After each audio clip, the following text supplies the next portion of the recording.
Jaya Prabhupada, Jaya Prabhupada, Jaya Prabhupada, Jaya Prabhupada, Jaya Prabhupada.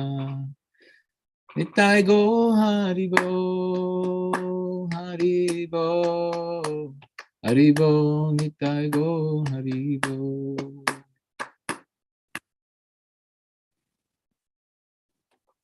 Om Namo Bhagavate Vasudevaya. Om Namo Bhagavate Vasudevaya.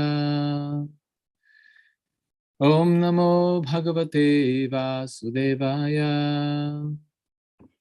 Narayanam Namaskritya Naram Chaiva Narottamam Devim Saraswatim Vyasam Tato Jaya Mudirayet.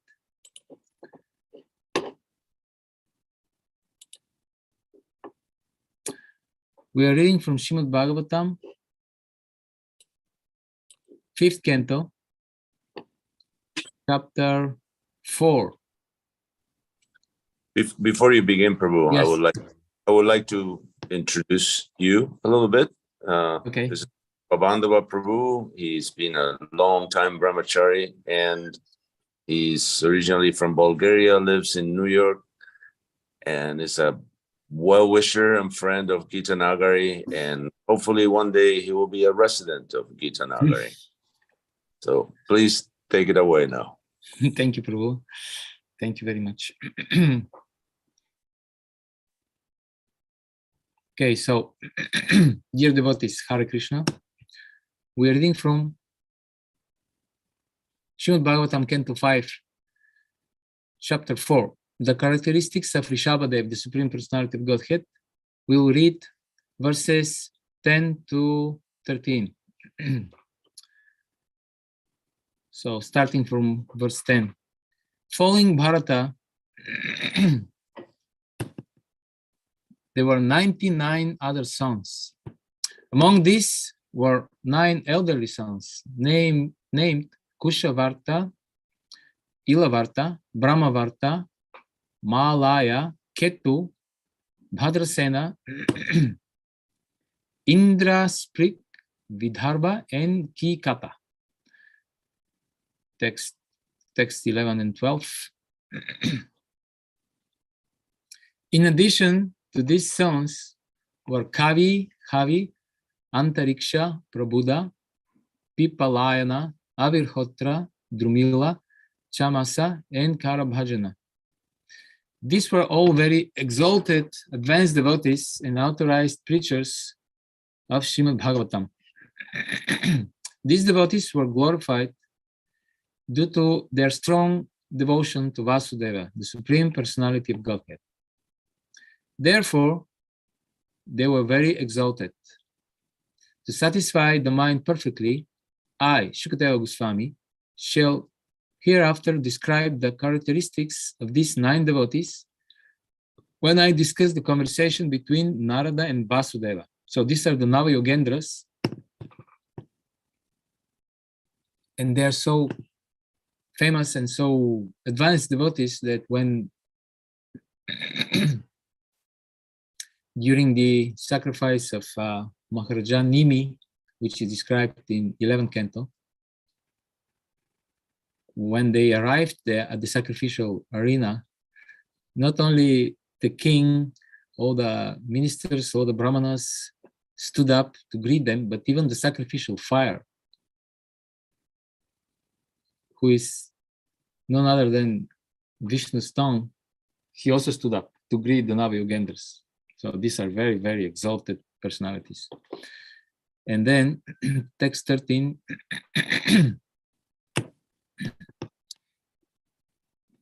Yaviyamsha ekashitir jayanteya pitur adekshakara mahashalina mahashratriya yagyashila karma vishwada brahmana babhuvihi. In addition to these 19 sons mentioned above, there were 81 younger ones, all born of Rishabhadeva and Jayanti. According to the order of their father, they became well-cultured, well-behaved, very pure in their activities, and expert in Vedic knowledge and the performance of Vedic rituals. Thus, they all became perfectly qualified Brahmanas. Purport by Srila Prabhupada Ki Jai. From this verse, we have good information of how the castes are qualified according to quality and work. Rishabhadeva, a king, was certainly a Kshatriya. He had 100 sons, and out of these, 10 were engaged as Kshatriyas and ruled the planet. 9 sons became good preachers of Srimad Bhagavatam, Mahabhagavatas, and this indicates that they were above the position of Brahmanas. The other 81 sons became highly qualified Brahmanas. These are some practical examples of how one can become fit for a certain type of activity by qualification, not by birth. All the sons of Maharaja Rishabhadeva were Kshatriyas by birth, but by quality, some of them became Kshatriyas and some became Brahmanas. 9 became preachers of Srimad Bhagavatam, Bhagavata Dharma Darshana, which means that they were above the categories of Kshatriya and Brahmana. In addition to these 19 sons mentioned above, there were 81 younger ones, all born of Rishabhadeva and Jayanti. According to the order of their father, they became well-cultured, well-behaved, very pure in their activities, an expert in Vedic knowledge and the performance of Vedic rituals. Thus, they all became perfectly qualified Brahmanas.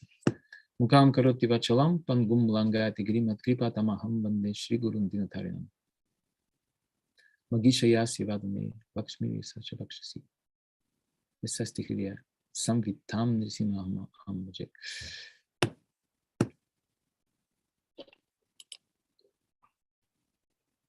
So this pastime of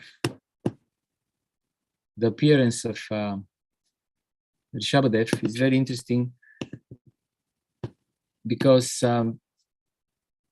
you will remember, I'm sure you spoke about this already, but I just would like to briefly to mention this. When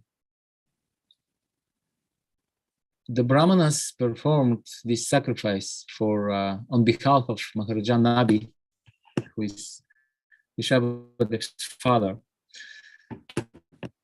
they wanted to attain the result. They wanted was to attain a son for Maharaja Nabi who was who was supposed to be just like Krishna.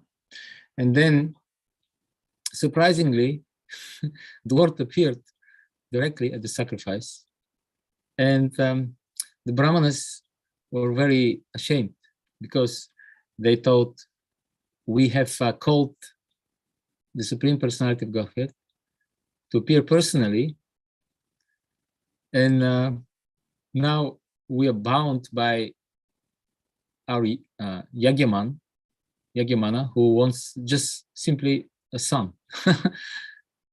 And they very regretfully submitted their wonderful prayers to the Lord.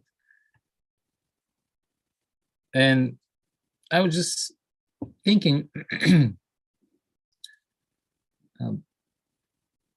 the way Krishna reacted, well, first of all, he appeared there personally. This is already very wonderful. Yet another manifestation of Krishna's mercy, but also the way he reacted, what Krishna did. If Krishna was this angry and jealous God that some people believe that God is, he could have reacted differently. Angry and jealous God usually gets angry, especially when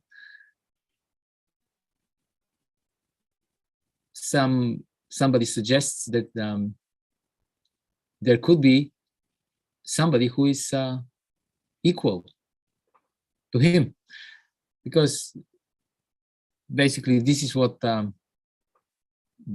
Maharaja Nabi and the Brahmanas, they suggested. Okay, we want a son who is just like you. And Krishna himself, he said, when he appeared, my dear devotees, this is actually very difficult because I'm one without a second. There is no one equal, no one greater than me. And then at this point, the angry and jealous God will become angry and jealous. And he could have easily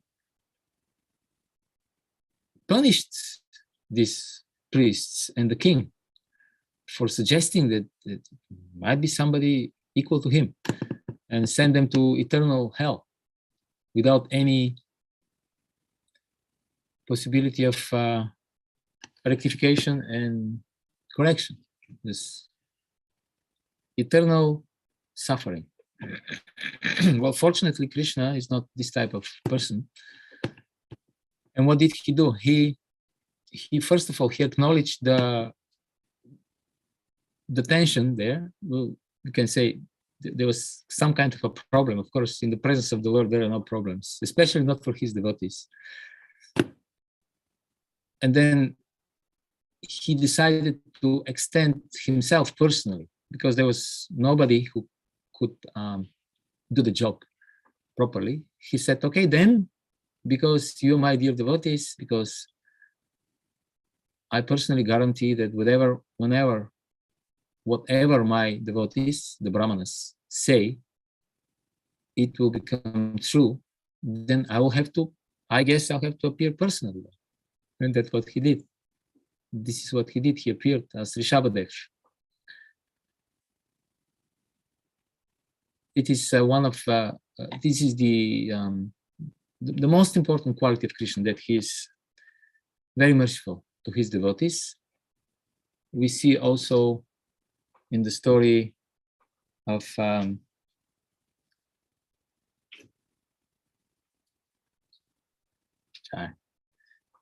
we see also in the story of Durvasa Muni and Ambarish Maharaj, when Durvasa had to go all the way to Vaikuntha to appease the Lord, to try to get excused for his offense and to save himself from Sudarshana Chakra. Then they had the interesting conversation there, and there Krishna told Durvasa Muni that I'm not independent from my devotees, actually. You came here because you think I'm independent, I'm Ishvara. Well, therefore, Durvasa went also to Brahma and to Shiva, because he thought these are special personalities. They are not ordinary souls. They are Ishvaras. They are controllers. And controller means independent. And then Narayana, Krishna told Durvasa Muni, well, I understand why you are here, because you think I am independent and I can do whatever I like, but this is not true. I am dependent, completely dependent on my devotees, and I don't do anything that will displease them. And Durvasa kept pushing his point, because Durvasa Muni, of course, these are very great personalities, and they are just teaching us lessons. You know, we are taking advantage of confusion, bewilderment. Krishna puts in such positions only very special people, not everybody, just like Arjuna, just like Parikshit Maharaj. And in this case, Durvasa Muni, he kept pushing the point, what is actually proper? What is the just thing to do? He was pushing for justice and morality, on a mundane plane, of course. So Durvasa Muni asked,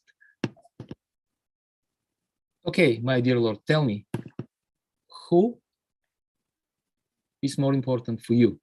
Ekadashi, the following of Ekadashi, Vrata, the king decided to follow the Ekadashi, or the Brahmanas, the satisfaction of the Brahmanas. We all know that Brahmanas are very dear to you. So what has a greater value? In other words, what is the justice here? We want justice. I want justice. And then Krishna told him something very interesting. He said, "You asking me what is more important, the Brahmanas or Ekadashi? I don't know. You please go back and ask Maharaja Ambarisha, and whatever he says, this is the final verdict on this case. So you ask him. And please don't feel ashamed, because now a great scholar, Brahmana like you will have to go and ask advice on Shastra from a king, Kshatriya. Don't be ashamed, because I also don't know the answer of this. So I also go to my devotees and I ask them, whatever they say, this is reality. And then finally, Durvasa Muni understood the point, and then he surrendered to Ambarish Maharaj. And so this again shows how merciful Krishna is to his devotees. And Krishna, he doesn't take so much pleasure in being God.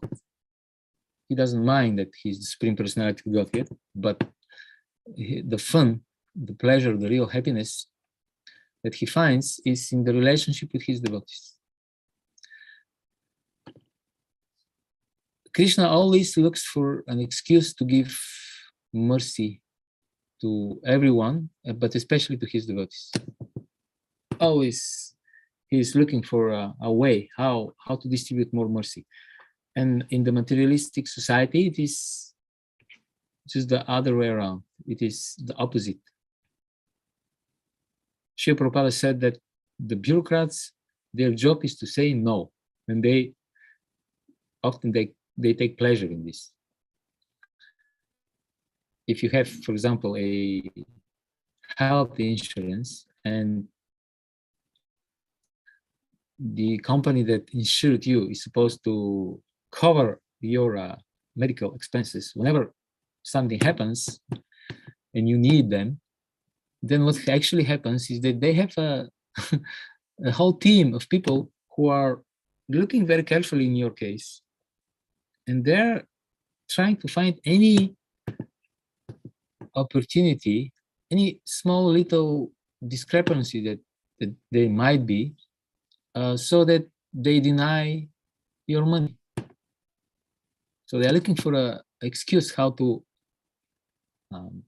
not to give you mercy, how to harm you. And Krishna is just the opposite. And a very classical, very famous stories that shows this is the story of Jamila. Jamila was, we can say, a lifelong sinner, right? When when his last youngest son was born to him, Narayana, Ajamila was 88 years old. So, and he fell down at a very young age. So we can say that perhaps he had a very solid, very consistent, sinful record for, and very sinful record for about 60 or 70 years. And he did so many bad things. He kidnapped people. He was gambling and cheating. Even gambling is bad enough, but cheating and gambling. And then he gave up his own beautiful, pious, obedient, chaste, Brahminical wife for a prostitute. And then his parents didn't have, his old parents didn't have proper care. And he just went to this prostitute, and he didn't provide any care for them, and then they suffered in their old age. He did all these things and many more. so what happened at the end of his life, when he got finally the proper result of his activities in the face of the Yamadutas who came to take him away, then what happened? He got scared and he helplessly chanted the name of his son, a materialist looking, but in reality he chanted the name of the Lord. And that it is explained that because of the devotional service that he performed in his younger age, he was worshipping Shalgaram Narayana Shila. Therefore, the Lord, from within his heart, inspired him to name his son Narayana. And then he chanted the name of Narayana, and then the Vishnudutas appeared. And then there was very interesting conversation between the Vishnudutas and the Yamadutas. The Yamadutas were very unhappy to see the Vishnudutas. Of course, they were happy in a sense because they appreciated the beautiful transcendental appearance of the Vishnudutas. But at the same time, they saw that these persons, they are actually preventing us from performing our duties. And in their minds, this was a very shocking experience because it never happened before. Somebody said that this Ajamila, the name Ajamila means, some devotee said that it means something that has never happened and it will never happen in future. In a sense, it's very rare.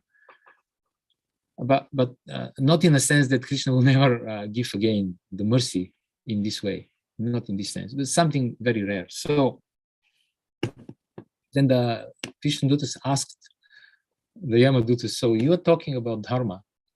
Okay, please explain Dharma to us. What is Dharma? And who is proper subjects of punishment? Who is punishable? Explain this to us, please. Then the Yamadutas, very nicely, they explained Dharma. First of all, the Vedas are directly coming from Narayana, from Krishna. Did they say that? Narayana? I'm not sure, actually. Anyway, but they very nicely explained the Vedas are absolute and they come from God, and whatever is described in the Vedas is Dharma, and any transgression of the Vedas is Adharma. Who is punishable? Everybody. Why? Because the three modes of material nature, they're all pervading the material world. So it's just a matter of time when Sattva Guna will deteriorate, will degrade into Rajas and then Tamas. And Tama Guna means sinful life. So everybody's punishable. And since everyone is punishable, if there was no prayashchita performed, proper atonement according to the Vedas, then the person should be purified by hellish suffering. So this Ajamila, and then they first explained the general case, and then they narrowed, they zoomed in their explanation to the particular case of Ajamila. They said this Ajamila, he was a nice guy when he was young, then he became very sinful, and then he hasn't performed any prayachita. That means he's ours to take. He belongs to hell. And then when the Vishnudutas heard this, they said, alas, alas, just see how painful it is that in the name of religion, irreligion has been promoted. These persons here, in the name of Dharma, they are trying to punish a sinless person. Ajamila has chanted the 4 syllables, Narayana, in helpless condition, with tears in his eyes, without committing offense. Just by doing this, he has atoned for an innumerable amount of sins, not even in this life, but in millions of lifetimes. already when he named his son Narayana, his sinful activities were destroyed, his sinful reactions were destroyed. And then when he became accustomed to chant Narayana, Narayana, calling his name, he developed unconsciously attachment to the chanting of the holy name. And so you cannot take him. He doesn't belong to you.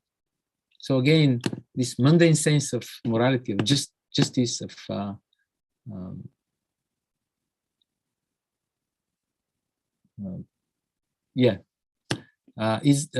it is not the highest reality. The highest reality is the mercy of Krishna. And fortunately, because then what chance do we stand?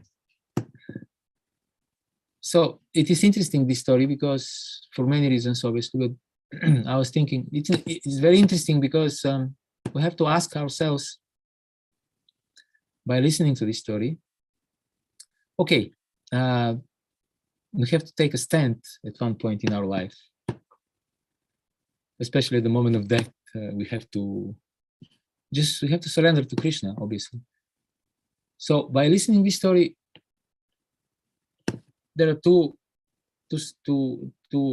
sides, two arguments there. So which side are we actually taking? I mean, we obviously will go with the Vishnu Dutas. This is the official version. We're devotees. We're supposed to say like this. But actually, what do we actually, in our hearts, what do we think? Who is writing actually in this story? I mean, let's be real here. This guy was very sinful, super sinful, and just because he chanted Narayana, calling his son, not even calling the Lord, and now everything is clear up. I mean, his account is clear now. That's what you're trying to say? Are you sure? So we have to think. Are we siding with the Yamadutas here or with the Vishnudutas? Because if we don't side with the Vishnudutas, then we will not go back home to Godhead, obviously, because we think that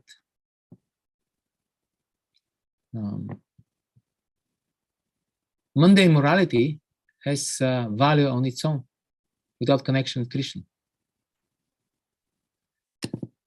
And another thing, do we actually have faith in the holy name of the Lord? I mean, we are professing it, obviously. We're giving retreats, seminars, lectures on the holy name, Kirtan Mela, etc. But do we actually have faith in the holy name of the Lord? And this is not actually the real effect of the holy name. That by chanting the holy name without offenses, we get rid of all sinful reactions. This is not the real result of chanting. The Acharyas, they give an example, because in the Nectar of Devotion, in the Bhakti Rasamrita Sindhu, there is a analogy given that the holy name is so powerful that it can destroy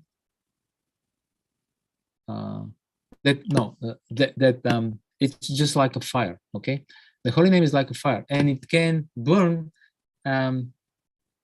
out the innumerable amount of firewood that has been supplied to the fire.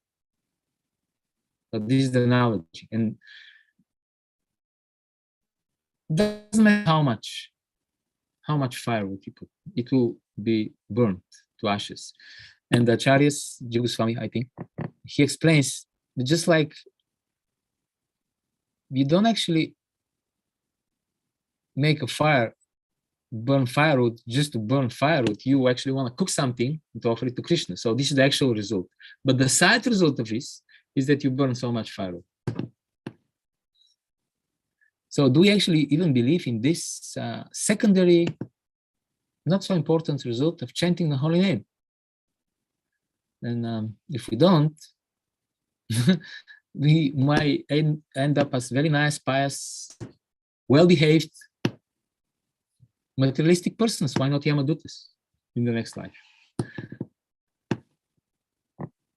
So this was one thing I wanted to mention. And then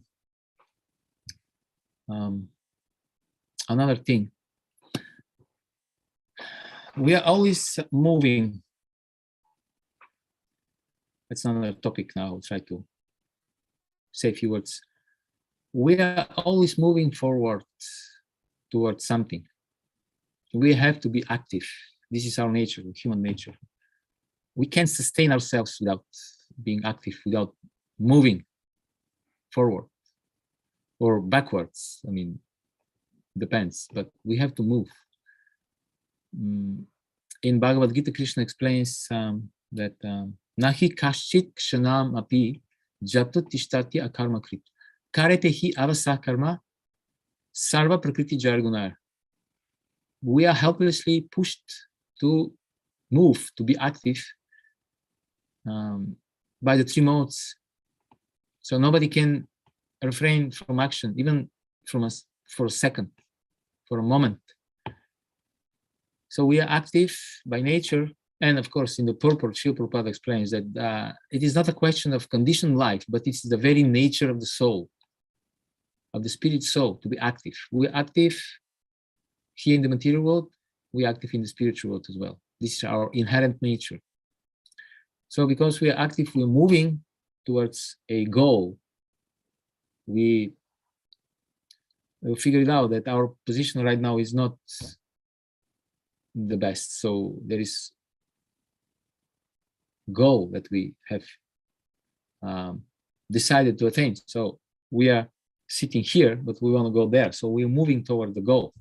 And this is Sambandha Abhidaya Prayojan. People speak about strategic planning, about taking charge of your own life. Actually, what they're talking about, although they don't usually know it because they don't know Shastra, is that the same principle, Sambandha Abhidaya Prayojan. Sambandha means the relationship between the soul, between us, God, and material nature. So that Sambandha means where we're standing right now. What is our position right now? Prayojana means what is the goal, and Abhidaya means how to attain the goal. So we have to go through these three processes, no matter if we are materialists or Krishna devotees or in between, or demons. This is a universal knowledge, universal principle, cannot be avoided. So in attaining our goals, in attaining our prayojana, we are showing different expertise because we are different persons. We are obviously not equal. We are equal in a sense that we are equally loved by Krishna, and we all spirit souls. And Krishna explains in Bhagavad Gita, Samuham Sarva Bhuteshu Named Veshyustina Priya Yabajanti Tumam Bhaktya Maitateshu Chapyaham. I don't envy anyone, and no one is specifically, especially dear to me. I'm equal to all. So we are all equal in this sense. But then Krishna doesn't stop there. Krishna says, but whoever is my devotee, he's my friend.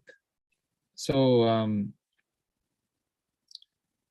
this becoming Krishna's devotee is something internal. It's internal affair of the heart. It is a connection between two hearts, between us and Krishna. So then we're moving towards Krishna as devotees with different speed and different expertise. So we have to move, we have to be active, and in moving towards our goal, we are showing different expertise, different speed. Therefore, we have these verses from 12th chapter of Gita, which describe different stages of bhakti, and this is a hierarchy. There are different stages of devotees, Kanishta, Madhyama, and Uttama. And although we're all equals, we're not equal in, we are all equals in, we have equal opportunity to apply Krishna's instructions in our lives. We obviously are not equally diligent and enthusiastic and successful in applying those instructions. So therefore, there are different stages of devotees. And there is a hierarchy in spiritual and in material life. And this is known amongst the materialists as Pareto principle, if I'm not mistaken, that the distribution of goods, of valuables, is not equal. It is something like 20% of the distributors distribute 80% of the goods, something like this. Krishna explains this in Bhagavad Gita, Manushyanam sahasrishu kaschityatat siddhaye. There are not so many people, actually, very rarely you find souls who are actually trying to attain self-realization, and amongst them, very rarely you find devotees, and amongst the devotees, rarely you find those who are have attained the level of bhava or prema. It doesn't mean that Krishna doesn't want to give us mercy, but it simply means that we are not so eager to take this mercy, and we're not so normally so serious in our attempts. So this hierarchy, people think that it is based on usually on exploitation or power, but it's not necessarily. Hierarchy means, traditionally, in the sense of varnashrama, means that you have qualified persons, the brahmanas. This purport describes this. The brahmanas who are representative of God, basically. They're very pure in their character. They have good qualities, and their job is to protect the Vedas and to disseminate the Vedic knowledge, to enlighten the people. Brahmanas protect the Vedas, the Kshatriyas protect the people, the pragya, not only the people, everybody. They protect the human beings, basically. Then the Vaishyas protect the cows, and the Shudras, they serve.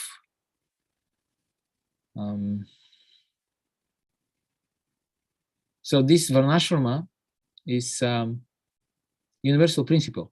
We shouldn't think that, and Prabhupada makes this point very clearly in different places, we shouldn't think that it is just a Hindu social custom, some Hindu folklore tradition.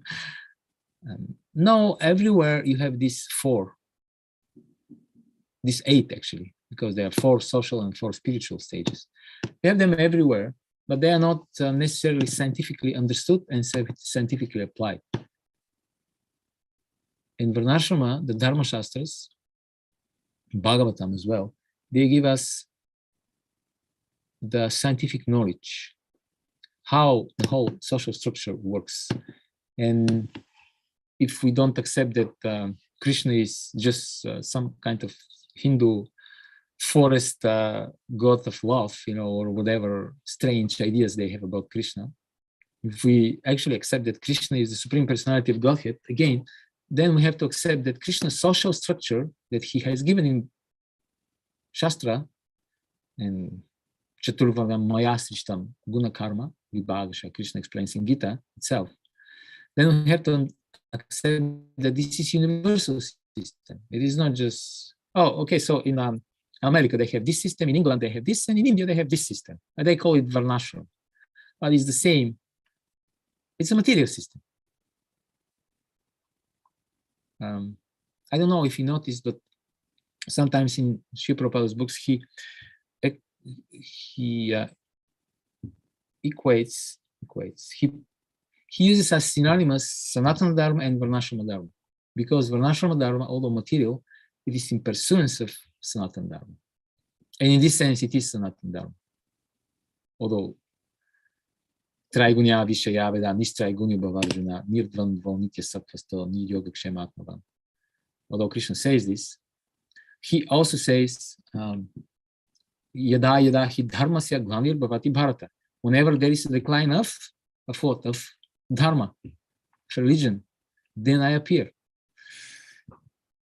So Varnashrama is a social structure of the society that is universal, human society, at least the civilized human beings. So Varnashrama, what it does is that defines the inherent nature of everything, spiritual and material. Because while moving in this material world, we have to know what are we doing. And this is the light of knowledge. We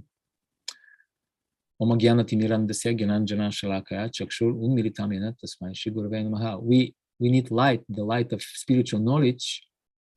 Otherwise, we're in darkness of ignorance. And then when we're in darkness of ignorance, we are bumping around different objects, and then we are harmful to ourselves and to others. So then Varnashrama, specifically, but in general, the spiritual knowledge, it is explaining the inherent nature of the soul and the different universal positions that the soul takes. The different types of conditioned nature that the soul will inevitably accept in this material world.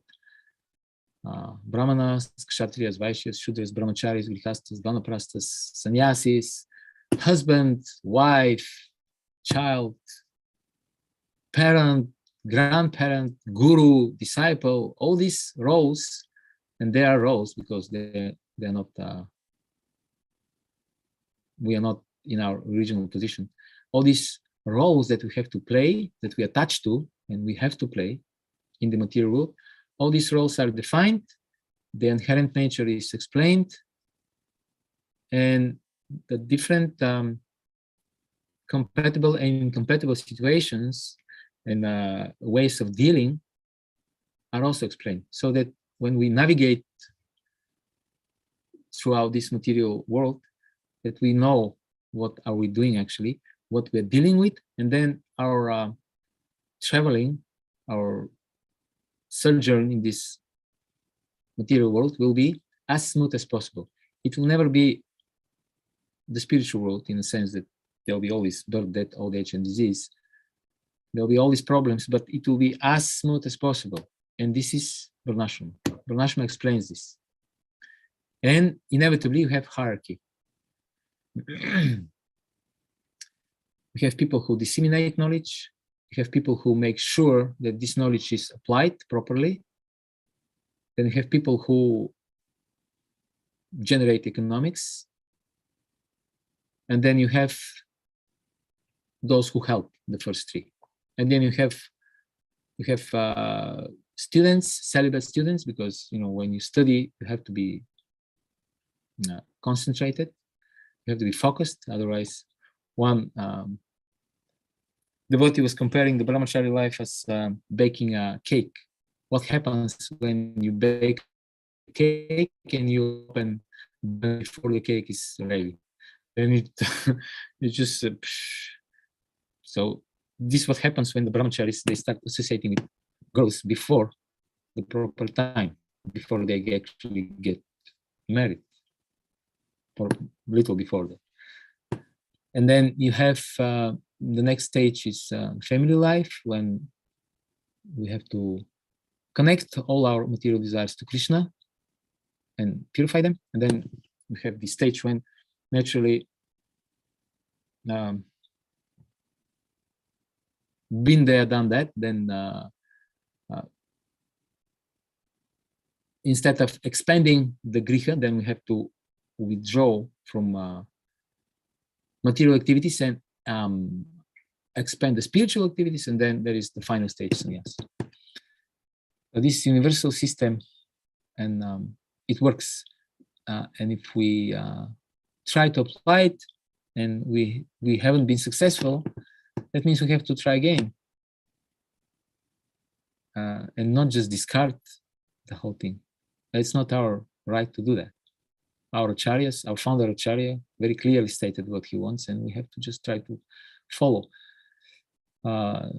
Doesn't work, some people say, and but so many things don't work. I mean, in our society, family life hardly works. I mean, it works sometimes and sometimes doesn't. So that this doesn't mean that because we have so many divorces now, we don't try to work it out. So in the same way, we have to try with varnashramas as well. Anyway, so thank you very much. I think I have to stop here because as far as I know, 7:45 the lecture has to stop, and then there should be time for some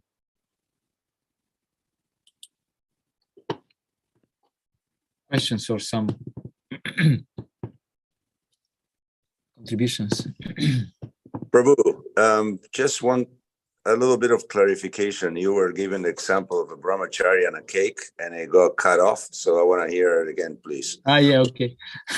Well, when you bake a cake, and if you open the oven before the cake is ready, then the cake will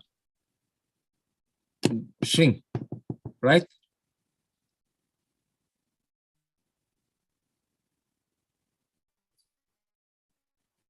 You get it?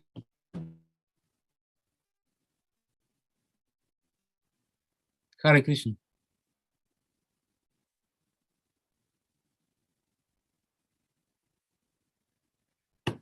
And then the same way, the brahmachari should focus on their studies. Okay. I got. Okay, thank you. Got the gastronomic. And another thing.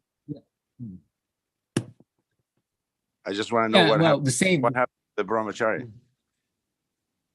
Yeah, he will. The brahmachari should finish successfully his training, and then he has to, and then he can get married. That's the point.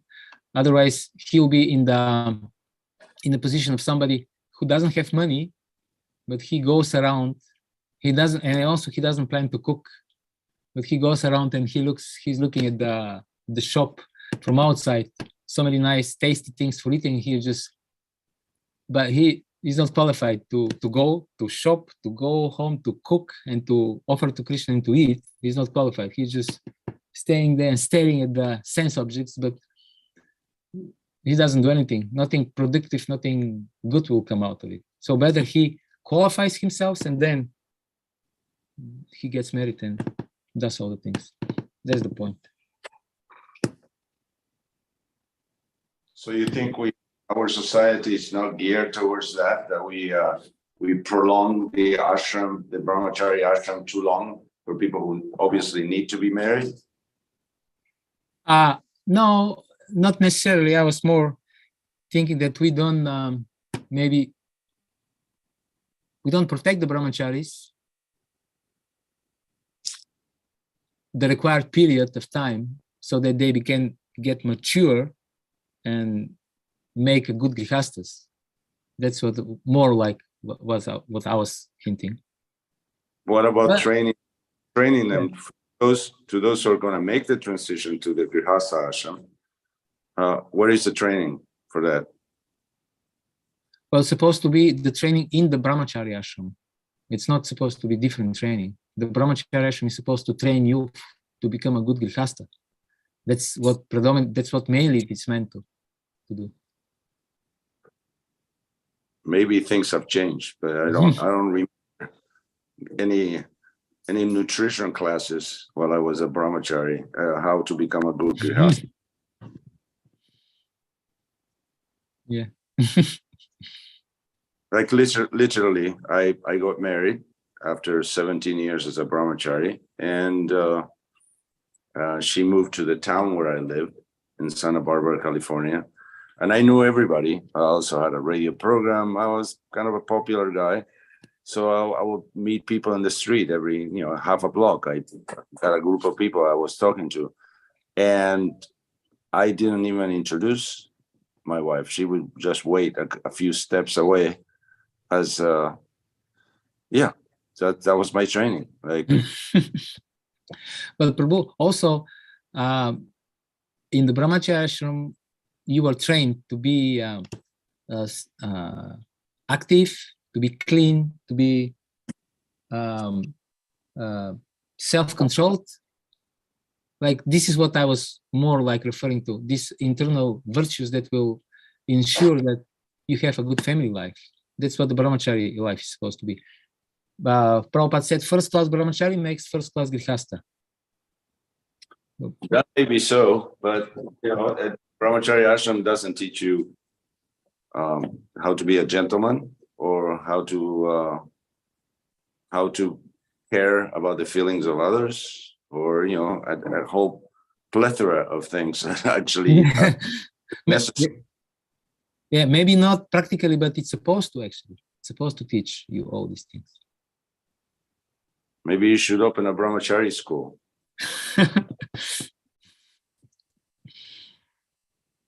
Well, thank you for your blessing.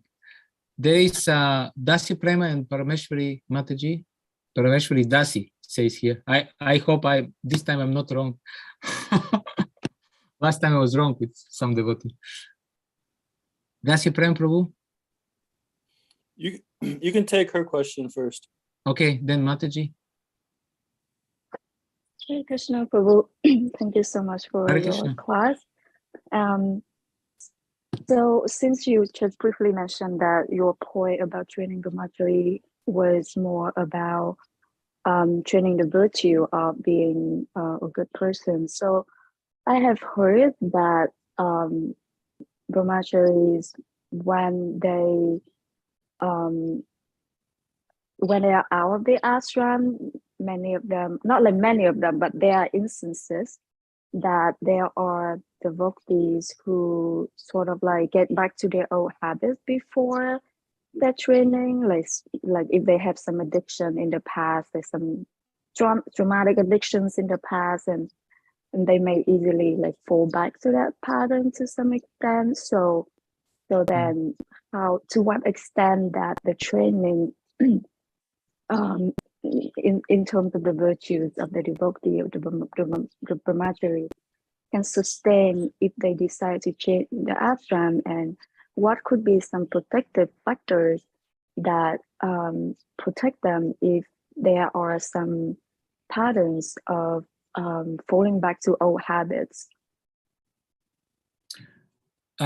First of all, they should have good training and good amount of years spent in the ashram under protection of senior devotees, people who know what they are doing. They should be sincere themselves.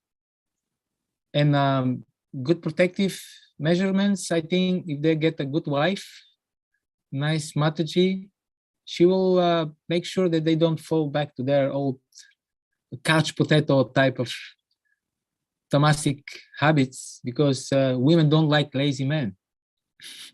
So I think this is a very good protective measure. Of course, I mean, we have to see whether he's qualified to get married first to such a nice lady. So that's another thing. But usually, wives, they do good job with this. They are they know how to make people active around them. So they will engage them in service, right? So at least they will ensure that they are in rajas, not in tamas. Is this working? Thank you, Prabhu. I have no insight on this matter. I was just curious because I have heard, like, for example, Mahatma Prabhu talk a lot about that, the aspect of devotee gets back into addiction habit. And it's unfortunate, but in a sense, it wasn't really their fault. But I have no insight into what was the cause of that, whether there's some psychological difficulty there. Like, I have zero insight, so I was just asking out of curiosity. Yeah.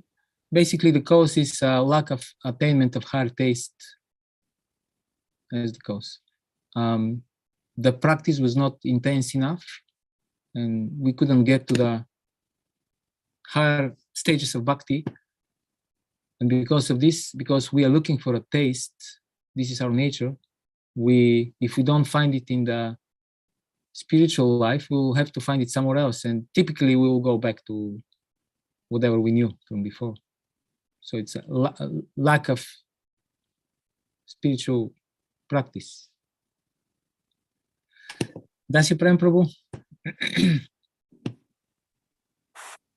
Wow. First of all, I like this point you just made. And I heard one devotee saying how it's the preacher's duty is to give people a taste in their spiritual life. But I was wondering, in terms of Varnashram Dharma, like it seems like there's some attempts being made. I mean, of course, we have like some aspects of it already functioning within ISKCON, but what's some initial practical measures or steps that we can take towards that, or maybe we are already taking steps towards that. Yes. I just can't see it, but well, Srila Prabhupada established already 5 of the 8. We have brahmacharis, grihastas, we have some vanaprasthas, we have sannyasis, and Prabhupada established also the Brahminical Varna, the temple devotees who are just taking care of the deities, worshipping, preaching. So we have to understand the principles first and then try to apply the principles, and the details will be according to times, place, or circumstance. But we have to try to understand the principles and start with ourselves, apply them in our own life.